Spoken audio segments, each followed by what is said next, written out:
So this is my current lumber storage cart. It's huge. I built it a couple of years ago and I actually have free plans available. But as you can see, it's gotten a little out of control. I don't know why, but I hold on to every single little scrap piece of wood that I have and put it in this cart.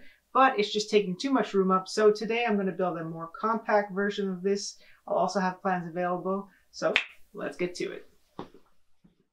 We all know how expensive lumber is nowadays, and plywood is no exception. That's why my first consideration when designing this lumber cart was to make sure it could be built using a single sheet of plywood. I had my sheet cut in two lengthwise at the store so I could fit it into my SUV. The plans are actually designed in a way that you can have the sheet cut into smaller sections if you need to do that for easier transportation. I'll use my track saw to break down the plywood following the cutting diagram in the build plans. If you're interested, you'll find a link to the plans in the description down below. Now, if you don't have a track saw, you can make a simple guide for your circular saw. I used this method when I built my previous lumber cart, back when I didn't have a track saw. I'll also leave a link below to an article on my website that explains how to build this simple guide. The sides of the cart are slanted on an angle. To make the diagonal cut, I'll measure and mark both sides, then connect those with the T-square. I can then use my track saw to make the cut. If I did my math right, both sides should come out perfectly symmetrical. With that done, I'll continue to break down the second half of this plywood sheet, and finally finish off by making the smaller cuts on my table saw and my miter saw. It's a good idea to label the parts as you go to avoid any confusion. I now have all my parts cut to size, and a few small pieces left over. But I have something planned for these pieces too, so be sure to stick around until the end for the bonus feature. My goal is to make this lumber cart as simple as possible. A single sheet of plywood and easy assembly using screws, nothing fancy. The one exception I'll make is to add a few dados in the center partitions so I can easily slide in the dividers. Now you can clamp down a simple fence and run your router along the edge like I did back when I made my previous lumber cart, or you can build a really simple jig. And if you know me at all, you know I love making jigs, especially if they make your life easier. I'll use the edge of the plywood, which I first checked for square, so I can attach these scrap pieces into an L shape at 90 degrees.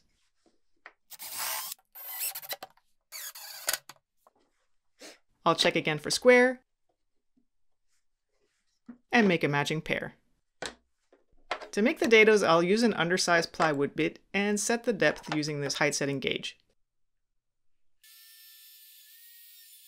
Here I'm just using a scrap piece to run the router through and make a reference in the jig. Now I can drop the jig into place and line up the edge of the reference dado in my jig with my layout lines, then clamp it down.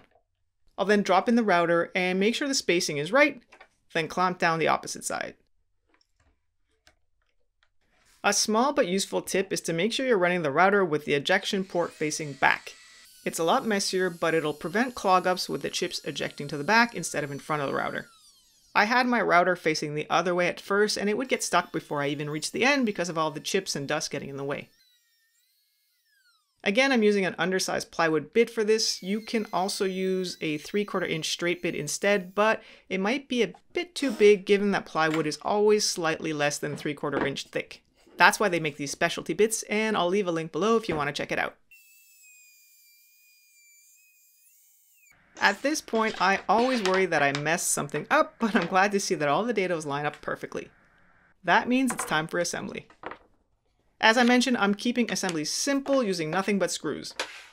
Screwing into plywood blindly can be challenging, but can easily be overcome by tracing a few basic layout lines beforehand. And by the way, these dimensions are all included in the plans. Oh, I almost forgot to cut the tips off the diagonal sides. Do I have to do this? No, but they're sharp and it'll just look better. I'll start by securing the bottom panel to the sides. And if you're wondering, I'm not using any glue. Screws are plenty strong and it'll just make it easier if I want to take it apart one day and repurpose the plywood. I'll simply first drill some pilot holes using a countersink bit along my layout lines, then drive in the screws.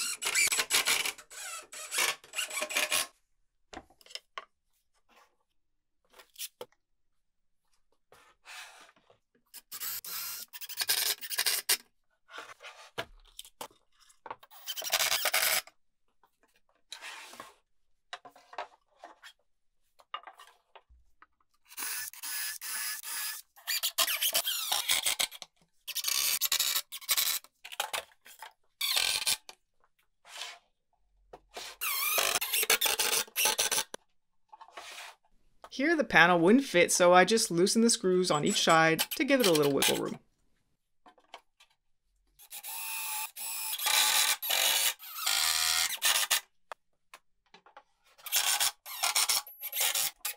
After installing the front and back pieces, I'll drop in the partition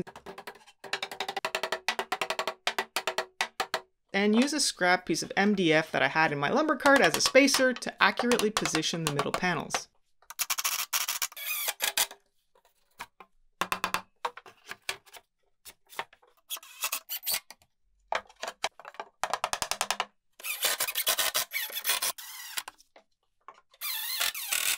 Looking good. All that's missing now is the dividers. I'll slide them into the dados, then mark the angle I need to cut. But just when I thought things were going so well, I noticed that the front divider was too small. I don't really have any extra plywood to spare, so I came up with a quick fix that no one will notice.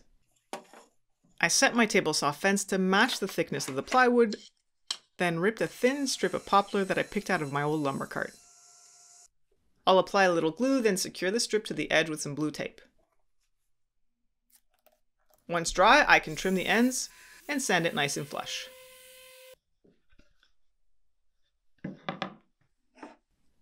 And once in position, no one will be the wiser. Okay, now that that's fixed, I can just mark where the divider meets the partition. I'll then remove it and connect the lines with the ruler. Then make the cut with a track saw. Or you could use the miter saw by playing around with the angle until it lines up. And voila!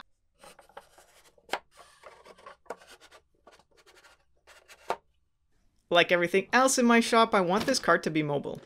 I ordered these 4-inch swivel casters from Princess Auto, 2 of them locking. They can handle 180 pounds apiece, which should be more than enough for this small cart.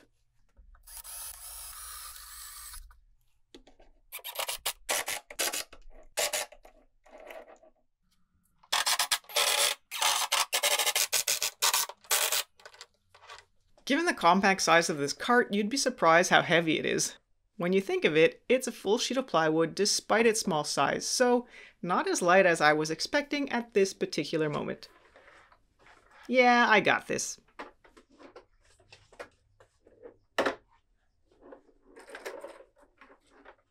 Old lumber cart, meet new lumber cart.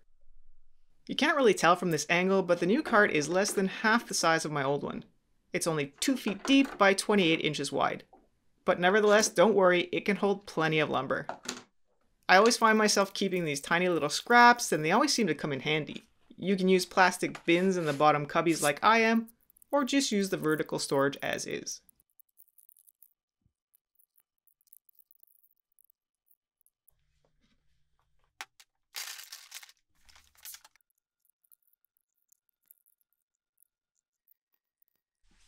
Alright, I've managed to transfer everything I had except for these panels. But I think I have an idea for that. I have all these offcuts left over from my sheet of plywood, so I'm going to build a little sidecar attachment. If you have the extra space, it can be easily mounted on the side or on the back using pocket screws. Just be mindful of the screw placement.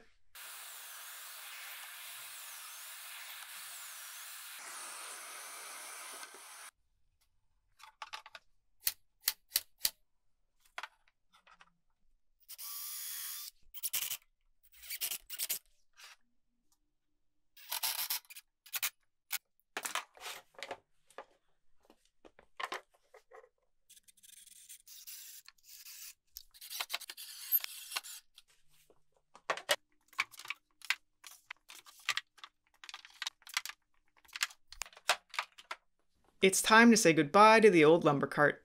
You've served me well. If by any chance you have the space and you would prefer to build this lumber cart, I'll also leave a link to the plans below. So, out with the old. Better clean this up while I'm at it. Eventually I'll paint that wall. And in with the new.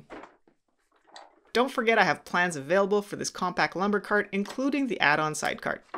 Until next time, thanks for watching. See you soon. And yeah, no, let's start over.